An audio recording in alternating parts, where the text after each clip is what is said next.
মাঝে মাঝে নিজেকে সিরাজউদ্দৌলা মনে হয়। ওনাকে তো দেখার সৌভাগ্য হয়নি, তবে ওনার মতো কিছু আচরণিক দিক আমার মধ্যে রয়েছে। এই আচরণিক দিকগুলো রয়েছে বলে কিন্তু মানুষকে অনেকটাই বেশি বিশ্বাস করি এবং বাস খাই, আবার মাফ করে দেই, তারপর আবার বাস খাই। এইভাবে না বাস খাইতে খাইতে এখন মনে হচ্ছে নিজেকে বিরাট এক বাঁশবাগানের মালিক হয়ে গেছি। এইসব কথাগুলো কেন বলতেছি জানেন? অনেক সময় দেখবেন যে নিজের আত্মীয় স্বজনের মধ্যে বা রক্ত সম্পর্কে হোক, আর শ্বশুর বাড়ির হোক আর বাবার বাড়ির হোক, কিছু কিছু লোক এমন রয়েছে তাদের জন্য আপনি যতই করবেন শুধু বলবে যে করেন না করেন না, কিন্তু আপনি মন থেকে করলে তারা বলে কি জানেন, আপনি নাকি উপর থেকেই করেন। আসলে তখন কেমন মনে হয় বলেন তো? এইসব কথা বলে লাভ নেই। আজ আমি দেখুন রান্না করতেছি কবুতরের গোস্ত রান্না করতে যে কতটা সহজ সেটা আসলে বলে বোঝানো সম্ভব না।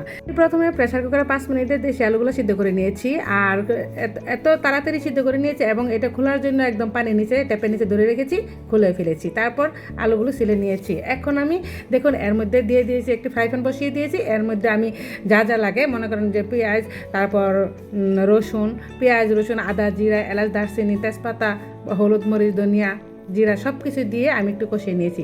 তারপর এর মধ্যে আমি আলুগুলো দিয়ে দিয়েছিলাম। আজকে আমি এখানে একটা কবুতর রান্না করেছি, যেহেতু আমরা 3 জন মানুষ, একবার খাবো শুধু।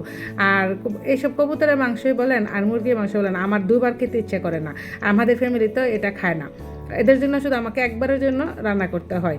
আর 2বার যে এ তরকারিটা গরম করে খাওয়াবো সেটা কখনোই সম্ভব হয়ে ওঠে না। তারপর আমি ভালোভাবে কষিয়ে নিয়েছি। এখানে কষিয়ে নেওয়ার পর এ পর্যায়ে দেখুন এর কালারটা কেমন হয়েছে। আসলে কবুতরের মাংস নাকি একটু মশলা কম দিতে হয়। এখানে দেখুন কালারটা কেমন লালচে লালচে হয়েছে। আসলে এটা কিন্তু আসলে ক্যামেরার কারণে এমন হয়েছে।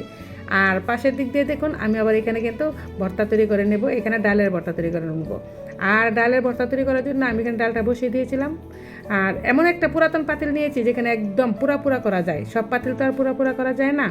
আর দেখুন এখানে আমি যে পুরানো করে যদি ডালের ভর্তা তৈরি করেন তাহলে খেতে কিন্তু অনেকটা স্বাদের হয়ে থাকে। তারপরে এখানে আমি যে যতক্ষণ পর্যন্ত পানিটা একদম নিঃশেষ না হয় ততক্ষণ পর্যন্ত আমি ভেজে নিয়েছি। এ পর্যায়ে আমি দেখুন এখানে নিয়েছি পেঁয়াজ এবং এর মধ্যে কিছু শুকনো মরিচ দিয়ে দিলাম আর লবণ দিয়ে দিলাম। আমি ভালোভাবে মেখে নেব। এই মরিচগুলো দিয়ে আমি দু রকমের ভর্তা তৈরি করবো। এখানে এই যে আলু সিদ্ধ করেছিলাম দেশি আলু, আর এই আলুর ভর্তাটা কিন্তু খেতে বেশি ভালো লাগে। আমি প্রায় করে থাকি আলুর ভর্তা। দেখুন এই আলুটা আমি ভালোভাবে ম্যাশ করে নিচ্ছি। অবশ্যই আমি হাতেই ম্যাশ করে নিচ্ছি। সকালবেলা তো এত তাড়াহুড়া থাকে আমার, স্কুলের টাইমে আমি পাই না।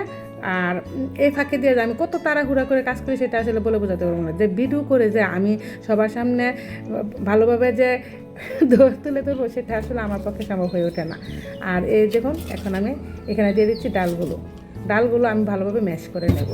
আর আজকে আমি ডালগুলো ঝরঝরা করব না, আজকে আমি আলু ভর্তার মতো একটু নরম করে নিয়েছিলাম। আজ এই পর্যন্তই। আপনাদের কাছে কেমন লেগেছে? যদি ভালো লেগে থাকে তাহলে আমার পাশে থাকবেন। আল্লাহ হাফেজ, আসসালামু আলাইকুম।